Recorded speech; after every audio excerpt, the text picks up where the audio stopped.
En medio de ese miedo que teníamos todos, ¿quién hacía ruido? Nadie. Había que esperar que las bombas explotaran y las ráfagas bajaran del cielo. Pero ¿quién hablaba? Nadie. El que le dijera algo a esa gente era víctima.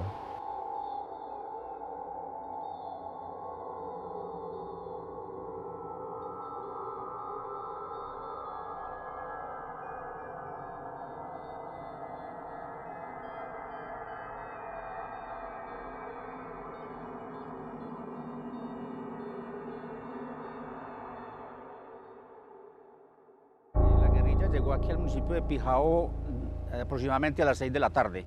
Fueron tomando posiciones alrededor del pueblo, por esta margen de la cordillera, que era donde ellos venían desplazándose desde el lado del Tolima.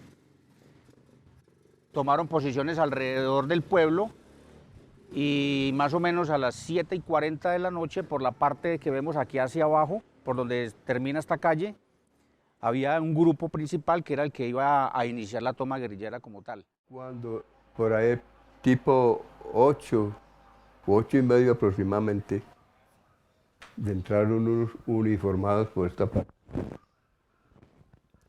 Nosotros los vimos, pensamos que ejército, ¿cómo podía ser?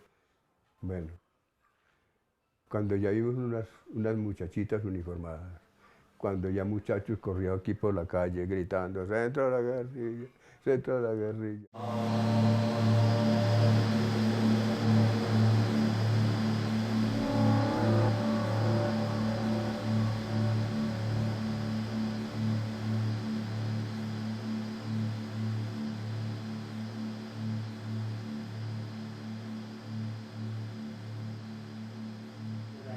Por ahí eso de las 8 de la noche sentí que empujaron muy fuerte la puerta del portón y reventaron un aldabón que lo cerraba por dentro, y yo me levanté como un tanto enojado cuando vi que era un muchacho que era amigo de mis sobrinos y entraba con la novia y venían presas del pánico. Comenzó a contarme que la guerrilla se estaba tomando a Pijao. Cuando él me comenzó a contar eso, comenzamos a sentir la balacera, a sentir que disparaban y disparaban. Entonces nosotros estábamos ahí y en la pieza había una ventana hacia el patio donde estaban ellos, cuando sonó un radioteléfono que por favor el comandante Wilmer, y pasó el comandante Wilmer y que listo, que empiecen, y cuando dijeron empiece fue que empezaron a estallar las pipetas de gas. Eso por ahí cada 20 minutos o cada explotaban, eso era horrible, pero bueno, no, nadie hablaba.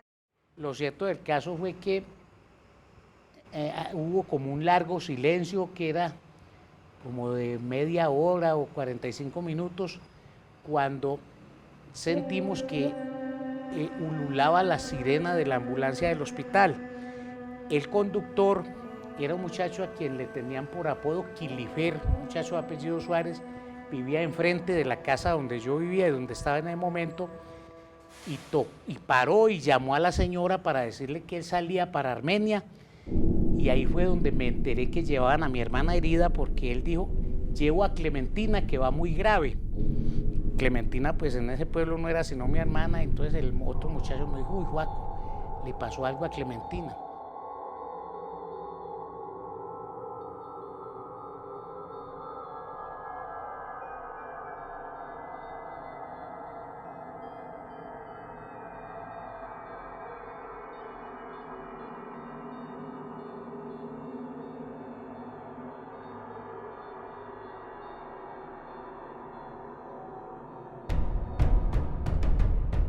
Caso, cuando nosotros nos atacaron, lo más destructivo y lo que prácticamente acabó con la estación y sus alrededores eran las pipetas, los cilindros de gas que para esa época la guerrilla utilizaba para atacar las poblaciones por su poder de destrucción. Yo estaba entrando los niños que estaban en el patio y ahí fue cuando estalló el cilindro bomba en el aire y la esquirla me pegó. En ti se fue la energía, entonces yo me agarré a gritar. Por favor, ayúdenme, yo estoy herida. Entonces una señora me tapó la boca, no grite que vienen y nos matan. Les dije, no, ellos no nos matan, no, si me matan, a mí me matarán, me acabarán de dar el tiro de gracia, pero ustedes están viendo, no creo que a ustedes los maten. Ya que hay niños, ayúdennos, ayúdennos. Ya como a las 2 horas estábamos ahí cuando se les estalló una pipeta. Entonces eso fue como en las películas, que el techo se cayó, que nos cayó humo, pues me entienden. Entonces la prima llegó y se asomó a la ventana y le dijo, abrió la ventana y dijo, por favor, tengan compasión de nosotros, que aquí hay niños, hay personas adultas, ayúdenos. Entonces ellos dijeron que bueno, que cuántas personas éramos, pero yo no me acuerdo cuántas personas eran. Entonces dijeron que ellos nos iban a sacar, hiciéramos una fila india y que ellos iban a ir por nosotros, pero que nosotros no miráramos nada ni nada, o sea, que ellos iban por nosotros, sí, listo, ellos abrieron, o sea, hicieron la fila india y nos sacaron de ahí para la casa de don Víctor, la de la esquina. Ellos se escondían aquí en estas piezas, en la cocina, como le dijo doña Ligia, era debajo del pollo, y Mónica y las niñas ahí debajo del pollo, ahí, y todo esto estaba lleno de gente, todo. La gente estaba encerrada, que la gente tenía mucho miedo. Y los que sabían guardaron silencio. Y ese silencio se hizo tan profundo que se sentía en el ambiente. Más o menos a las 11:30 de la noche llegó un helicóptero artillado a apoyarnos. Pero son apoyos que por el sitio donde se genera el combate no son efectivos, porque es zona urbana, donde está la población civil. Entonces estos apoyos aéreos en estas zonas son muy poco lo que pueden hacer. Entonces el helicóptero llegó, sobrevoló el área, disparaba, ametrallaba, pero como hacia las afueras, de pronto a los guerrilleros que detectaban en las afueras. Pero los guerrilleros, también conocedores de eso, cuando ingresaban al pueblo, lo que hacían era, sentían el helicóptero sobrevolar y se metían dentro de las viviendas. Inclusive que cuando ingresaron le decían a las personas, déjenos la puerta abierta, enciérrense, métanse para la parte del fondo de la casa, déjenos la puerta abierta, y ellos era previendo esas cosas. Entonces cuando el helicóptero sobrevolaba, ellos se metían a las viviendas y el helicóptero metrallaba, pues de pronto lo que alcanzaba a detectar por las afueras. Los tales helicópteros. Entonces la señora mía estaba ahí, y cuando se venían esas ráfagas, yo me le tiraba encima y decía, que me maten a mí. Pero mentira, es una bala, esa atraviesa lo que sea. Ahí nos habían matado juntos. Ese silencio lo sentíamos como tétrico, como fúnebre. Pensé que había muchos cadáveres, porque había muerto según las explosiones y las ráfagas. Pero gracias a Dios no. Lo que cuento, lo del policía, no más. Y lo de Clementina, pero eso, ellos mismos cuando ella sufrió el impacto, ellos mismos lo llevan al hospital. En el hospital estaba el comandante Enrique, que era Ciro Gómez Rayo, a él ya lo mataron en el Tolima. Entonces él preguntó qué había pasado, inclusive insultó muy feo a los muchachos, les dijo que él les había hecho que la personal civil no, que eso no era para los civiles. Entonces dijeron que ellos me han encontrado así en una casa que hace un cilindro bomba, y entonces ahí mismo pidió que saliera la ambulancia conmigo para Armenia, y los mandó los muchachos a que se asomaran a ver qué más heridos había. En el 2001, Apijao, entonces, en el entonces, el 50 Frente de la FARC, comandado por el camarada Enrique, no hizo una toma, se hizo un hostigamiento, como en protesta de las injusticias que cometen estas entidades bancarias con el campesino. Siempre el objetivo es atacar a las fuerzas del Estado, nunca contra la población civil, que la población civil sale afectada por lógica, porque en medio de un combate de eso, pues la población se afecta psicológicamente, físicamente, como sucedió aquí en Pijao, que hubieron personas heridas, personas afectadas en sus viviendas que quedaron totalmente destruidas, pero en sí la toma guerrillera era en contra de las fuerzas del Estado, que éramos nosotros la policía, y con el objetivo de hurtar el dinero que había en las partes del municipio donde se manejaban cantidades considerables.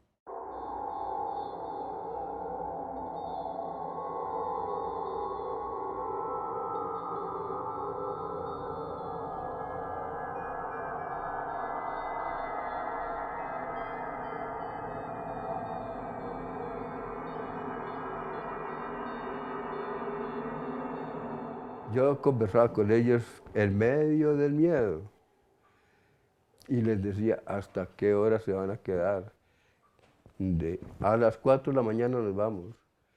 Yo les decía, bueno, sí, porque por a las 6 esto está lleno de ejército. Digo, no es que los vamos a esperar, los vamos a esperar. Y así fue, los esperaron. El día que terminó la toma guerrillera, que fue a las 7 de la mañana aproximadamente, pues ya el ejército, como le dije anteriormente, había tomado ya el control del casco urbano, entonces empezaron a coordinar los operativos para la persecución de los guerrilleros, y así efectivamente se hizo. Empezaron a subir hacia la cordillera grupos del ejército persiguiendo a los guerrilleros.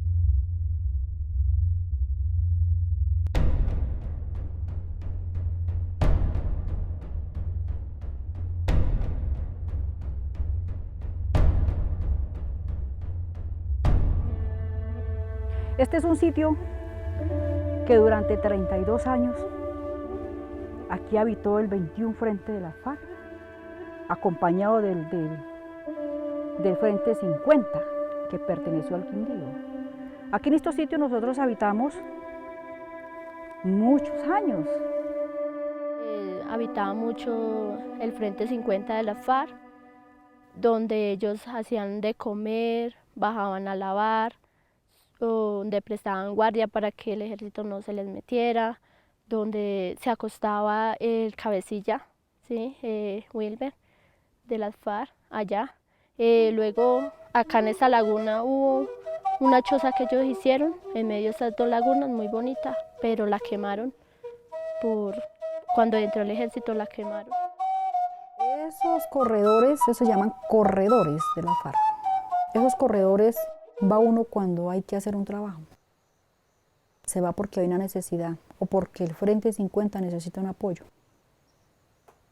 Cuando hay una necesidad, cuando hay un trabajo, se va. Por ejemplo, si el 21 Frente de la FARC necesita el apoyo del 50, los apoyamos, entonces vamos a ir al Quindío a apoyarlo. ¿Ves? Y entonces, si por ejemplo el 21 necesita del 50, el 50 pasa al Tolima a apoyarlo. Por las informaciones que se tenían en esa época sobre los integrantes de cada uno de los frentes, se presume que entre los tres frentes, el sexto, el 21 y el 50, sumaban aproximadamente 600 hombres.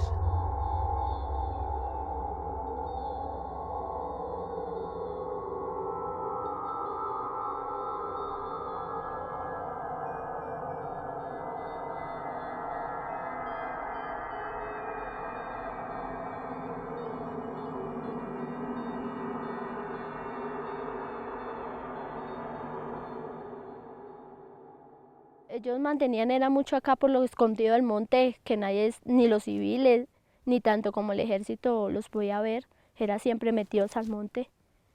Y entonces este era uno de ellos. Y ellos sabían, mientras las guerrillas están para las partes de alta, el ejército está en las partes bajas. Y cuando el ejército está por aquí, ellos están en las partes altas. Y lo que sucedió pudo haber sido mucho más grave por falta de previsión del Estado y de prevención, tanto porque no tomaron las medidas de seguridad adecuadas, no hicieron las acciones pertinentes para disuadir a la guerrilla de que perpetraran ese hecho cuando se conocía a ciencia cierta que lo iban a hacer. No había presencia del ejército en Pijao porque se creía que a Pijao no entraba. La toma era anunciada, pero se creía que acá no entraban, que iban a ir a Génova. Porque como a Génova el M-19 se la había tomado varias veces, entonces creían que no era Pijao el objetivo, sino Génova. En primer lugar. En segundo lugar, fue también algo de descuido de las autoridades del momento, en que no pidieron que hubiera pie de fuerza militar. No hubo alerta temprana. Entonces, claro, el pueblo estaba desprotegido y estábamos siendo en ese momento carne de cañón. Y entonces la toma fue muy fácil para ellos. estamos olvidados por el gobierno central. Y debido a eso, supuestamente debido a eso, esa sería la lucha que tenía la guerrilla con el Estado. De la amenaza de la toma guerrillera al pueblo es la crónica, es para parodiar el título de la obra de Gabriel García Márquez, la crónica de una toma anunciada.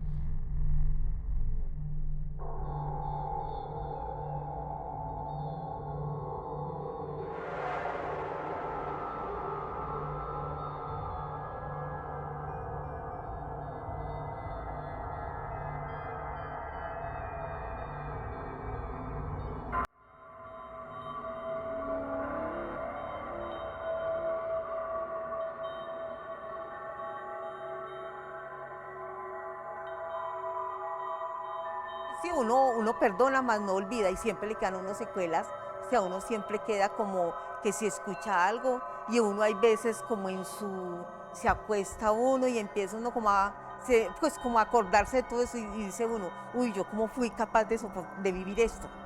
O sea, yo pienso que otra vez no soy capaz, o sea, que uno dice, no, Dios mío. No sirve, ni el dinero sirve, porque uno queda con la psicosis. Yo no sé cómo le quitarían a uno esa, porque la gente olvida, perdona, o muchas veces olvida y no perdona. Y queda con ese resentimiento.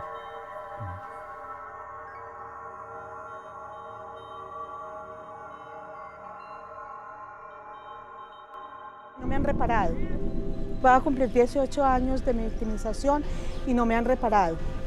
Puse la demanda judicial y una magistrada falló a contra, pedí el recurso de apelación, me lo concedió acá el Tribunal Administrativo, pero la Corte no. Y pedí el recurso de súplica y tampoco. Y la reparación administrativa está en la hora en que la unidad de víctimas tampoco me la da. En un fallo que da vergüenza ajena, emanado del Tribunal Contencioso Administrativo del Quindío, lo que se dijo era que no tenía derecho a la indemnización porque la toma que había hecho la guerrilla no había sido contra el cuartel de la policía, sino contra la población en general, y que entonces se atribuía eso a una acción de terceros. Las víctimas no han sido reparadas en totalidad. Les falta muchísimo, inclusive hay cantidad de víctimas que ni siquiera han ido porque dicen, pero ¿para qué pierdo tiempo? ¿Para qué pierdo pasajes? Por ejemplo, si las víctimas viven bien lejos, pierden más en pasajes sin transportes que lo que van a ir a reuniones y reuniones y nunca salen con nada, ni de una parte ni de la otra.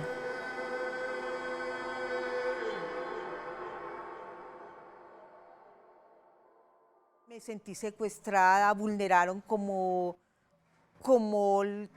la estabilidad de uno, como uno con una niña de 10 años y 2 años, tener que vivir eso tan maluco. Yo me siento víctima de la toma guerrillera. En el conflicto armado, sí. ¿Por qué? Porque es duro verla, sentirla. Para mí, ser una víctima del conflicto significa hacer parte de una comunidad, de un pueblo que está esperando un mejor destino, que está esperando que haya voluntad política de restablecer la dignidad del pueblo colombiano, que haya voluntad política de reencauzar el destino histórico de Colombia, que está andando por senderos errados. Somos víctimas del conflicto armado. Somos víctimas desde el momento, nos consideramos víctimas. ¿Por qué? Yo pienso que todas las comunidades, todo el mundo, todos nuestros hijos, nuestros compañeros, amigos, clientes, todos somos víctimas del conflicto armado por uno u otro motivo. Que esto fue algo que nos ocurrió sin nosotros tener que ver con la guerra del Estado y los alzados en armas. Entonces nosotros quedamos en el medio del conflicto y de pronto eso nos pasó porque en el momento de los combates se dio así, que a nosotros nos pasara algo. Por ejemplo, aquí han Pijao, la persona más afectada fui yo. Y pues eso tenía que pasar, eso pasó y así fue. ¿Y qué le vamos a hacer? Ya no podemos echar vuelta atrás, no podemos pasar la hoja. Y lo que pasó, pasó y ya el pasado es pasado. Pues, ¿qué vamos a hacer? ¿Qué vamos a hacer? Hay que bregar a olvidar y volver a mirar hacia adelante. El pueblo colombiano está reclamando anhelante, insistentemente la paz, porque la sociedad colombiana y las generaciones que estamos terminando ahora tenemos el imperativo moral de dejarles a ustedes y a los que vienen en pos de ustedes un país distinto, un país mejor. El país en paz se construye, diría yo, con el derecho de igualdad. Que tuviéramos libre albedrío. Y hubiera un derecho que todos fuéramos, no total, pero el derecho de igualdad. Pero los de allá siempre están mirando a los de acá por debajo. ¿Se mira? 5 terratenientes manejan un país. Yo digo que cuando haya derecho de igualdad hay un poco de paz.